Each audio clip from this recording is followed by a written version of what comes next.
नमस्कार प्रेक्षकांनो, ठरलं तर मग मालिकेच्या आजच्या म्हणजेच 31 मार्चच्या भागात आपल्याला एक जबरदस्त असा ट्विस्ट पाहायला मिळणार आहे.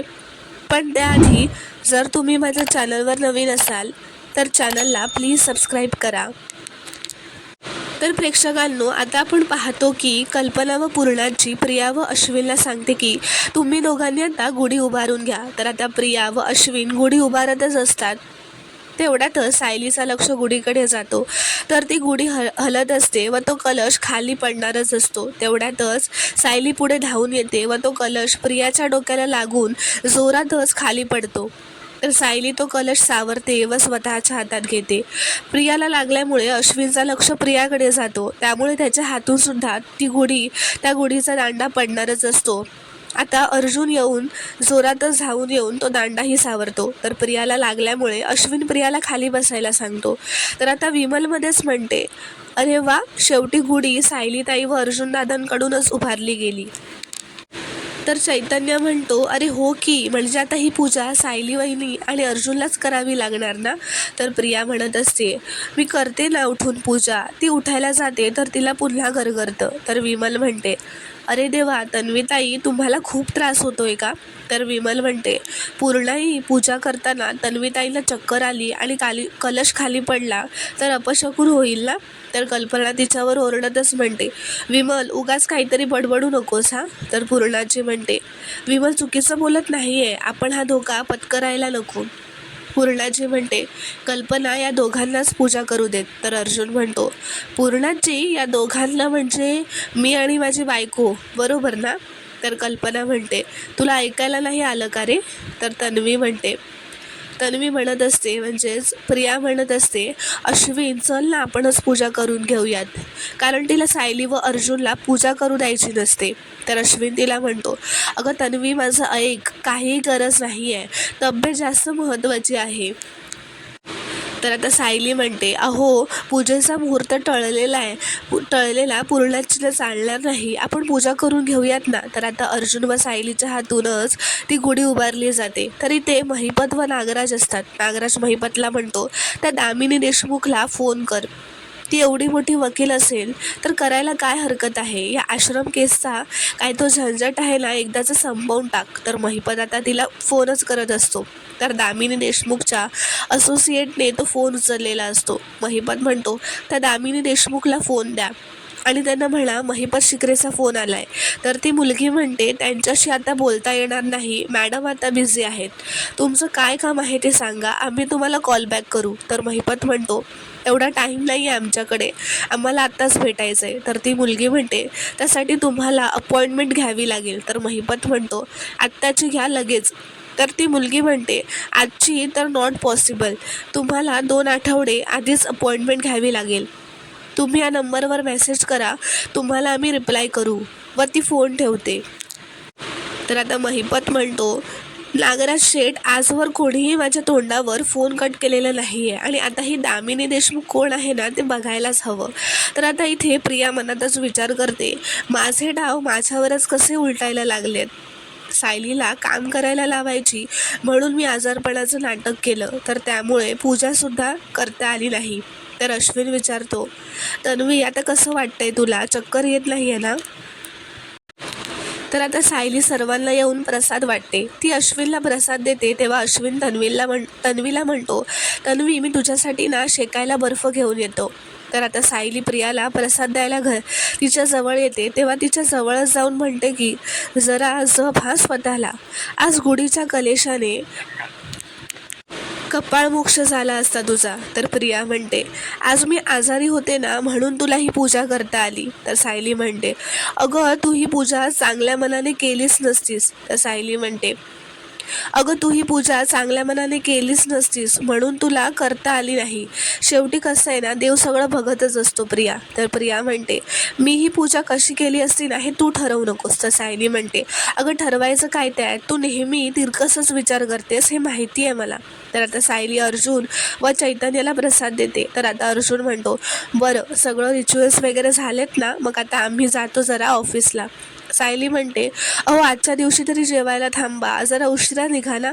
तर अर्जुन म्हणतो, नको नको, खूप कामं आहेत आणि हे काम तर खूपच महत्त्वाचं आहे, तुम्हाला पण माहिती आहे. चला आम्ही निघतो आता, असं म्हणून चैतन्य व अर्जुन निघतात. तर इकडे रविराजांकडे गुढीची तयारी करत असतात. रविराज प्रतिमाला येऊन म्हणतात, प्रतिमा, गुढीसाठी कोरी साडी मागवली होतीस ना, ती घेऊन आलोय. तर नागराज व सुमन तिथेच बसलेले असतात. नागराज म्हणतो, अरे वा, आज किल्लेदारांची गुढी एकदम उठून दिसणार आहे. तर सुमन म्हणते, भाऊजी आणि वहिनींमध्ये किती प्रेम आहे ना. भाऊजींना वहिनींवर खूप चिडतात, पण तरीही वहिनींशी बोलल्याशिवाय त्यांना राहवत नाही. नाहीतर तुम्ही माझ्या हातून चुकून जरा भाजीत मीठ जास्त पडलं तर 4-4 दिवस माझ्याशी बोलत नाही. तर नागराज म्हणतो, आता माझ्यावर कशाला घसरतेस सुमन. तर आता रविराज म्हणतात, नागराज, सुमन, चला गुढी उभारूयात. तर आता इथे सायली येते व कल्पनाला म्हणते, आई, जेवणाची सगळी पाकिटं पॅक करून झाली आहेत, मी जरा वर जाऊन येते. तर आता कल्पना ही तन्वीला म्हणते की, अगं तन्वी, माझा मोबाईल ना जरा पूर्णांजीच्या खोलीत राहिला आहे, मी घेऊन येते. तर आता इथे फक्त तन्वीच एकटी असते. तन्वीच्या डोक्यात एक आयडिया आलेली असते. ती काचेचा एक ग्लास घेते व एका गादीवर तो ग्लास स्वतःच्या पदरात ठेवते व एका जड वस्तूने तो ग्लास फोडते. तो ग्लास फोडताना तिच्या हातालाही ती काच लागते. आता ती सगळी काचं स्वतःच्या पदरात घेते व उभी राहते व विचार करते की ही काचं कुठे टाकू म्हणजे या सायलीच्या पायाला लागतील. तर आता ती काचं ती दरवाजावरच पसरून ठेवते एका बाजूला आणि पुन्हा येऊन डायनिंग टेबलवर बसते. तोवर सायली खाली आलेली असते. सायली खाली येताच किचनमध्ये जाते व मधुभाऊंसाठी पुन्हा चहा घेऊन मधुभाऊंच्या खोलीत जाते. ती गेली हे बघताच प्रिया पुन्हा उठते व एका माणसाला फोन करते व विचारते की, दादा, ते तुम्हाला फूड पॅकेट्स आणायला सांगितले होते, ते आणलेत का. तर तो माणूस म्हणतो, हो, मी बाहेरच आलोय. तर आता प्रिया म्हणते, तुम्ही आत नका येऊ, मीच येते बाहेर. तर ती त्याला विचारते आता की, खराबच आहेत ना हे अन्न. तो म्हणतो, हो मॅडम, सकाळीच आणलंय हे सगळं. ती विचारते, किती झाले याचे. तर तो म्हणतो, 3,000. तर ती म्हणते, एवढे पैसे. तर तो म्हणतो, हे नासलेलं अन्न तुम्ही कोणाला खायला घालणार ना, मग पापाची किंमत थोडी जास्तच असणार ना. तर ती म्हणते, हां आता राहू द्यात, हे घ्या पैसे आणि निघा इथून लवकर. आता ती पुन्हा आत येते व किचनमध्ये जाऊन बसते. तिथे सायलीने बनवलेल्या अन्नाचे पॅकेट्स ठेवलेले असतात. तिथे ती स्वतः जे नासलेल्या अन्नाचे पॅकेट्स आणते ते ठेवते. म्हणजेच ती चांगल्या पॅकेट्सला ह्या नासलेल्या अन्नाच्या पॅकेट्सनी एक्सचेंज करते. म्हणजे सायलीने बनवलेल्या अन्नाचे पॅकेट्स त्या पिशवीत भरते व तिने आणलेलं नासलेल्या अन्नाचे पॅकेट्स किचनमध्ये ठेवते आणि म्हणते की, हे सायलीचे जे फूड पॅकेट्स आहेत ना, ते बाहेर गार्डनच्या बाहेरच टाकून देते. तर आता इथे सायली मधुभाऊसाठी आल्याचा चहा घेऊन आलेली असते. ते म्हणतात, एवढ्यातच आणलास का गं. अगं आत्ताच तर जेवण झालं होतं, तेही गोडाधोडाचं. तर सायली म्हणते, मग तुम्हाला अशा जड जेवणानंतर चहा लागतोच ना, हे माहिती आहे मला, आश्रमात असताना पण. मग आता कशाला लाजताय. ते म्हणतात, अगं इथे काय नुसतं जेवायचं आणि गादीवर लोळायचं एवढंच चाललंय. तुम्ही तुमच्या लेकीच्या सासरी आहात मधुभाऊ, एवढे लाड तर होणारच ना, असं सायली म्हणते.